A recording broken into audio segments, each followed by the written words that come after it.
सहारनपुर में आज प्रियंका गांधी लोकसभा चुनाव को लेकर प्रत्याशी इमरान मसूद के समर्थन में रोड शो करने पहुंची।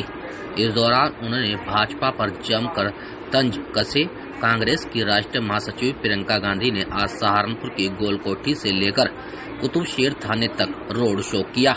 करीब 1 घंटा चले रोड शो में प्रियंका गांधी ने लगभग 12 मिनट जनता को संबोधित भी किया।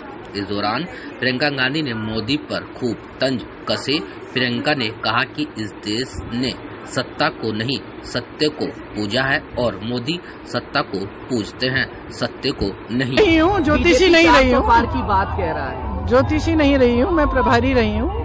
सीटें अच्छी आएंगी, जनता बदलाव चाहती है। मैं राजस्थान गई, उत्तराखंड गई, जनता में कोई रुझान है, थक गए हैं। वो ऐसी राजनीति नहीं चाहते। देख ली उन्होंने 10 सालों से यही घूम घूम के यही बातें हो रही हैं। लेकिन 10 सालों में किसी आम आदमी की, किसी आम महिला की के जीवन में तरक्की नहीं आ रही है। रोजगार नहीं मिल रहे हैं, महंगाई घट नहीं रही है। अब त्योहार का समय है, रामनवमी है, आज त्योहार का समय है। किसी के पास खरीदने के लिए पैसे नहीं है। चाहे कितने भी लोग परिवार में काम कर रहे हों, पूरा ही नहीं हो रहा है। महंगाई इतनी बढ़ चुकी है, बेरोजगारी इतनी बढ़ चुकी है, हद से ज्यादा।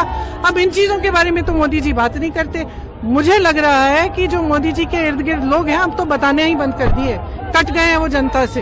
क्योंकि जब बहुत सत्ता हो जाती है तो ये अक्सर होता है। कल सुप्रीम कोर्ट में कह रहे हैं 370। हाँ, या 370। अच्छा, या तो इन्होंने कुछ गड़बड़ पहले से कर रखी है कि इनको मालूम है कि हमें 400 मिलने वाले हैं, है कि नहीं? नहीं तो इस तरह ज्योतिषी की तरह कैसे कह सकते हैं कि क्या मिल रहा है। हम इतना कह सकते हैं कि अगर इस देश में आज के दिन ऐसा चुनाव हो जिसमें कोई गड़बड़ी नहीं हो, जिसमें ईवीएम में कोई गड़बड़ी नहीं है, तो मैं दावे के साथ कह सकती हूँ ये 180 से ज्यादा सीट नहीं ले सकते, उससे भी कम लेंगे। मैं हर जगह यही कह रही हूँ जनता को कि ये चुनाव जनता का चुनाव होना चाहिए, जनता के मुद्दों पर होना चाहिए। मोदी जी, भाजपा के नेता बेरोजगारी की बात नहीं कर रहे हैं, महंगाई की बात नहीं कर रहे हैं। जो असली समस्याएं किसानों की, महिलाओं की, उनके बारे में बात ही नहीं हो रही है।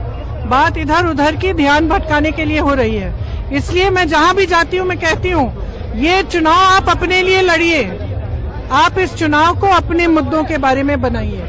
ANI को दिए इंटरव्यू में प्रधानमंत्री नरेंद्र मोदी ने कहा था कि किसी को डरने घबराने की जरूरत नहीं है, सब लोग सुरक्षित हैं। अगर तीसरी बार मोदी जी की सरकार बनती है तो वो यथावत उसी तरीके। तो उनसे किसी ने पूछा? क्योंकि आप लोग तो पूछते नहीं है। ANI का हाँ, चाहे ANI का हो, चाहे किसी भी चैनल का हो, आप उनसे पूछते नहीं है। आपको उनसे पूछना चाहिए था कि उनके जो नेता हैं हर जगह जाके ये क्यों कह रहे हैं कि संविधान को बदलने वाले हैं। सुनिए कि आप उनसे पूछिए ना कि संविधान को बदलने वाली बात उन्हीं के नेता क्यों कर रहे हैं। ये बात उभरी कहाँ से और इस बात का मतलब क्या है? अगर किसी को डरना नहीं चाहिए तो इसका मतलब क्या है? क्योंकि जब संविधान बदलेंगे तो आरक्षण को क्या होगा? जब संविधान बदलेंगे तो ये जो अधिकार है जो सबका है इस देश में, कि चाहे प्रधानमंत्री हो, चाहे छोटे से छोटा किसान हो, उसका वोट का अधिकार है, इसका क्या होगा? तो इसका जवाब देना। ये कहना काफी नहीं है कि डरिए मत, हम तो वैसे भी नहीं डरते। आप तो उत्तर प्रदेश की प्रभारी भी रही हैं।